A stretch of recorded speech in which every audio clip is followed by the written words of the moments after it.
السلام علیکم ورحمۃ اللہ وبرکاتہ۔ بسم اللہ الرحمن الرحیم۔ محترم سامعین و ناظرین کرام، امید ہے آپ بخیر و عافیت سے ہوں گے۔ ہمارا اپنا آج کا عنوان ہے شوہر کے ذمے بیوی کے حقوق و آداب۔ یہ ویڈیو اپنے عنوان کی وجہ سے بڑا اہمیت کا حامل ہے، اس لیے تمام حضرات مکمل ویڈیو دیکھیں، درمیان میں اسکپ نہ کریں۔ حقوق و آداب پر ہم اب تک 3 ویڈیو بنا چکے ہیں۔ نمبر 1 اللہ تبارک و تعالیٰ کے حقوق و آداب۔ نمبر 2 دربار رسالت صلی اللہ علیہ وسلم کے حقوق و آداب۔ نمبر 3 ماں باپ کے اولاد پر حقوق و آداب۔ تینوں ویڈیو کی لنک ڈسکرپشن میں دی گئی ہیں، آپ وہاں جا کر دیکھ سکتے ہیں۔ محترم سامعین و ناظرین کرام، سب سے پہلا حق جو شوہر کے ذمے بیوی کا ہے وہ ہے مہر کا ادا کرنا۔ شریعت نے عصمت انسانی کی اہمیت و قدر کو بتلانے کے لیے شوہر پر بیوی کے لیے خاص مالی حق رکھا ہے، جس کو مہر کہا جاتا ہے۔ ارشاد خداوندی ہے وَآتُوا النِّسَاءَ صَدُقَاتِهِنَّ نِحْلَةً، سورہ نساء، یعنی عورتوں کو ان کے مہر خوش دلی سے ادا کر دیے جائیں۔ جو شخص مہر کی ادائیگی کا ارادہ نہ رکھتا ہو، ایسے شخص کو نبی کریم صلی اللہ علیہ وسلم نے زانی کہا۔ من تزوج امرأة على صداق وهو لا يريد ان يفي لها به فهو زان، مجمع الزوائد۔ نمبر 2 شوہر کی ایک اہم ذمہ داری یہ بھی ہے کہ وہ بیوی کو نفقہ یعنی کپڑا، کھانا اور گھر دیا کرے، اور بیوی کو ان ضروریات سے بے نیاز کر دیں۔ اللہ رب العزت کا ارشاد ہے لِيُنْفِقْ ذُو سَعَةٍ مِّن سَعَتِهِ وَمَنْ قُدِرَ عَلَيْهِ رِزْقُهُ فَلْيُنْفِقْ مِمَّا آتَاهُ اللَّهُ لَا يُكَلِّفُ اللَّهُ نَفْسًا إِلَّا مَا آتَاهَا سَيَجْعَلُ اللَّهُ بَعْدَ عُسْرٍ يُسْرًا، سورہ طلاق۔ یعنی جس کی گنجائش ہو اس کو چاہیے کہ اپنی گنجائش سے خرچ کرے، اور جس کی آمدنی نپی تلی ہو وہ جتنا اس کو خدا نے دیا ہے اسی کے موافق خرچ کرے۔ خدا نے جس کو جتنا دیا ہے اس سے زیادہ کسی کو تکلیف نہیں دیتا۔ ان قریب اللہ تنگی کے بعد آسانی کے راستے کھول دے گا۔ ایک جگہ نبی کریم صلی اللہ علیہ وسلم نے مرد کی اس کی ذمہ داری کو بیان کرتے ہوئے یوں فرمایا ان تحسنوا الیہن فی کسوتہن و طعامہن، ترمذی شریف، کہ تم ان بیویوں کے ساتھ کپڑا اور کھانا دینے میں خوش اخلاقی کا برتاؤ کرو۔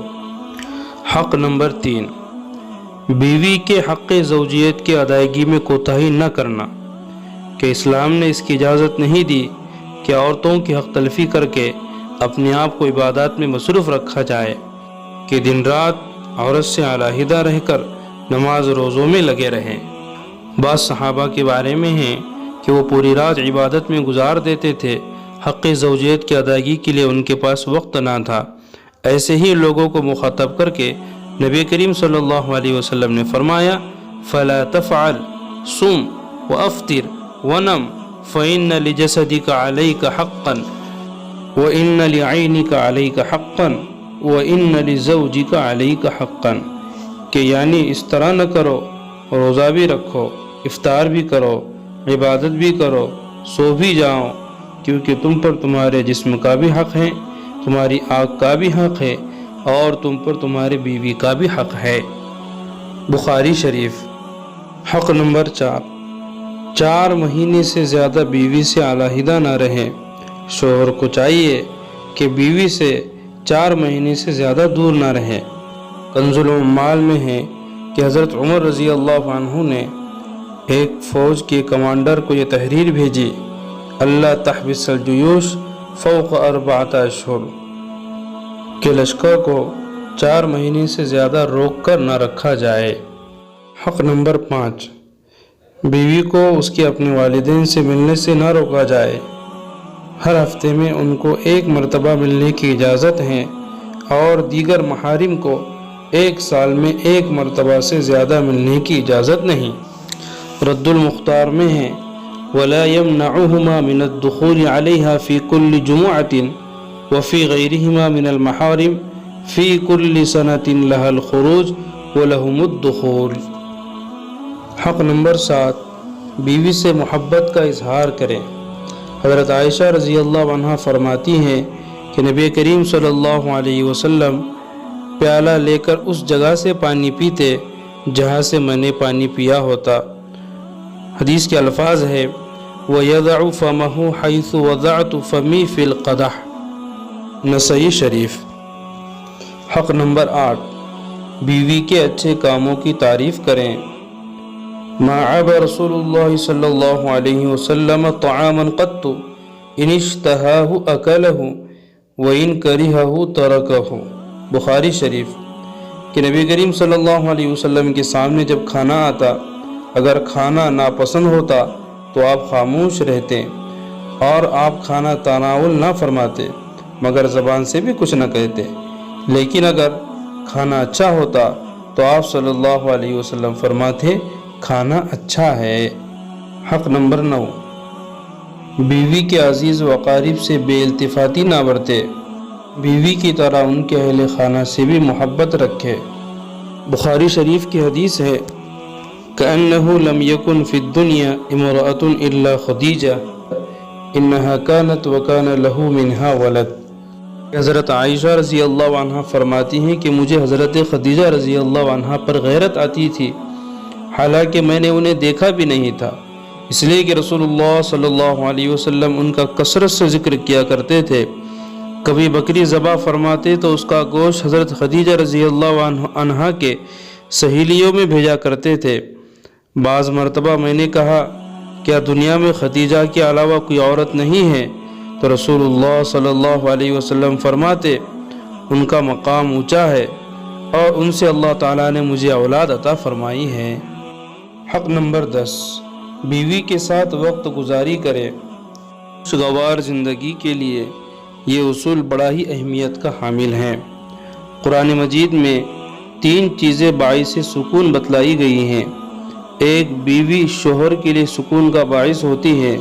اللہ فرماتے ہیں ان خلق لکم من انفسکم ازواجا لتسکنوا الیہا، سورہ روم، کہ اللہ نے تم میں سے تمہارے لیے جوڑا اس لیے بنایا تاکہ تم سکون حاصل کرو۔ نمبر 2، گھر انسان کے لیے سکون کا باعث ہوتا ہے، اس لیے اس کو مسکن کہتے ہیں۔ اللہ تعالیٰ قرآن کریم میں سورہ نحل میں فرماتے ہیں واللہ جعل لکم من بیوتکم سکنا، کہ اللہ نے تمہارے گھروں میں سکون رکھا ہے۔ نمبر 3، رات ہے، کہ اللہ نے رات کو سکون کا باعث بنایا۔ سورہ یونس میں اللہ تعالیٰ فرماتے ہیں هو الذی جعل لکم اللیل لتسکنوا، کہ اللہ کی ذات وہ ہے جس نے تمہارے لیے رات بنائی کہ تم اس میں سکون حاصل کرو۔ حق نمبر 11، شوہر کا عورت کے سامنے اچھی حالت میں رہنا۔ کان ابن عباس یقول انی لأحب ان اتزین للمرأة کما احب ان تتزین لی المرأة، تفسیر ابن کثیر۔ یعنی حضرت عبداللہ ابن عباس رضی اللہ عنہ فرمایا کرتے تھے میں اس بات کو پسند کرتا ہوں کہ میں بیوی کے لیے اچھی حالت میں رہوں، جیسا کہ میں اس طرح پسند کرتا ہوں کہ بیوی میرے لیے مزین ہوں۔ حق نمبر 12، نرمی سے بات کرنا۔ حق نمبر 13، بیوی سے حسن سلوک کرنا اور اس سے پہنچنے والی تکالیف کو برداشت کرنا۔ قال رسول اللہ صلی اللہ علیہ وسلم المرأة كالضلع ان اقمتها كسرتها وان استمتعت بها استمتعت بها وفيها عوج، بخاری شریف۔ یعنی آپ صلی اللہ علیہ وسلم نے فرمایا عورت پسلی کی طرح ہے، اگر تو اسے سیدھا کرنے جائے گا تو اسے توڑ دے گا، اور اگر اس سے فائدہ اٹھانا چاہے گا تو اس کے ٹیڑھے پن کے باوجود فائدہ اٹھا لے گا۔ حق نمبر 14، گھر کے کام کاج میں بیوی کا ہاتھ بٹانا۔ الاسود سألت عائشة رضی اللہ عنہا ما كان النبي صلی اللہ علیہ وسلم يصنع في أهله؟ قالت كان في مهنة أهله فإذا حضرت الصلاة قام إلى الصلاة، بخاری شریف۔ حضرت اسود رضی اللہ عنہ فرماتے ہیں میں نے حضرت عائشہ رضی اللہ عنہ سے پوچھا کہ آپ صلی اللہ علیہ وسلم گھر میں کیا کرتے تھے؟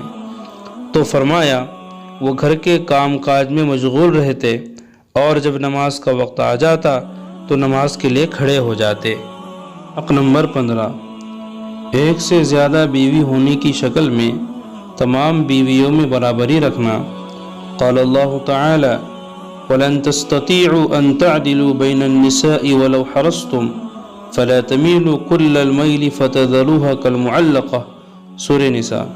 اللہ تعالیٰ کا ارشاد ہے کہ عورتوں کے درمیان مکمل برابری رکھنا تو تمہارے بس میں ہے ہی نہیں، چاہے تم ایسا چاہتے بھی ہو، البتہ کسی ایک طرف پورے نہ جھک جاؤ کہ دوسری کو ایسا بنا کر چھوڑ دو جیسے کوئی بیچ میں لٹکی ہوئی چیز۔ حق نمبر 16، نامناسب فعل پر پہلے نصیحت کرنا، اگر نصیحت کارگر ثابت نہ ہو تو سونے کی جگہ کو علیحدہ کرنا، اگر یہ طریقہ بھی مفید نہ ہو تو حدود شرعیہ میں رہ کر کچھ پٹائی کرنا۔ قال اللہ سبحانہ تعالی واللاتی تخافون نشوزہن فعظوہن واہجروہن فی المضاجع واضربوہن۔ اللہ سبحانہ تعالی کا ارشاد ہے کہ اور جن عورتوں سے تمہیں سرکشی کا اندیشہ ہو تو پہلے انہیں سمجھاؤ، اور اگر اس سے کام نہ چلے تو انہیں خواب گاہوں میں تنہا چھوڑ دو، اور اس سے بھی اصلاح نہ ہو تو انہیں مار سکتے ہو، یعنی ایسا مار سکتے ہو جس کی وجہ سے سخت چوٹ نہ آئے۔ حق نمبر 17، عورتوں کو مارنے میں منہ پر نہ مارنا۔ قال حکیم بن معاویہ عن ابیہ قلت یا رسول اللہ ما حق زوجۃ احدنا علیہ قال ولا تضرب الوجه۔ ابو داؤد شریف۔ حضرت حکیم ابن معاویہ اپنے والد سے نقل کرتے ہیں کہ میں نے رسول اللہ صلی اللہ علیہ وسلم سے پوچھا شوہر پر بیوی کا کیا حق ہے؟ تو آپ صلی اللہ علیہ وسلم نے فرمایا اس کے چہرے پر مت مارو۔ محترم سامعین و ناظرین کرام، تو یہ تھے چند حقوق و آداب بیوی کے جو شوہر کے ذمے ہیں۔ اگر شوہر اپنی بیوی کے حقوق کی ادائیگی کی فکریں کرے، ان کا پورا خیال رکھیں تو عائشہ جیسی خودکشی کے واقعات کبھی رونما نہ ہو۔ بہرحال انشاءاللہ ہم آئندہ کی ویڈیو میں یہ بتائیں گے کہ شوہروں کے حقوق بیویوں کے ذمے کیا ہے۔ تب تک کے لیے خدا حافظ۔ وما توفیقی الا باللہ علیہ توکلت و الیہ انیب۔